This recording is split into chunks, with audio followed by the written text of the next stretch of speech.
Deputy CM బట్టి ఇలాకాలో కాంగ్రెస్ కార్యకర్తలకే ఇందిరమ్మ ఇండ్లు ఇస్తున్నారంటూ అధికారులపై గ్రామస్తులు ఆగ్రహం. మదిర నియోజకవర్గం గోవిందాపురం ఎల్ గ్రామంలో ఇందిరమ్మ ఇళ్ల జాబితాపై అధికారులను నిలదీసిన గ్రామస్తులు కేవలం కాంగ్రెస్ పార్టీ వాళ్లకు మాత్రమే ఇల్లు మంజూరు చేయడం ఏంటంటూ రాజకీయాలకు అతీతంగా అర్హులైన పేదలకు ఇందిరమ్మ ఇల్లు ఇవ్వాలని గ్రామస్తుల ఆగ్రహం.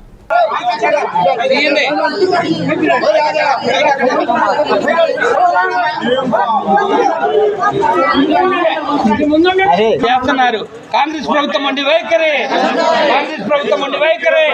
అర్హులైన పేదలందరికి ఇల్లు, అర్హులైన పేదలందరికి ఇల్లు, అర్హులైన పేదలందరికి ఇల్లు, అర్హులైన పేదలందరికి ఇల్లు. కాంగ్రెస్ ప్రభుత్వం అండి వైఖరి, కాంగ్రెస్ ప్రభుత్వం అండి వైఖరి, కాంగ్రెస్ ప్రభుత్వం అండి వైఖరి, కాంగ్రెస్ ప్రభుత్వం అండి వైఖరి. పేదలందరికి ఇల్లు, పేదలందరికి ఇల్లు, పేదలందరికి ఇల్లు. ఓట్లు వేసుకొని గెలిపించుకున్నాడు.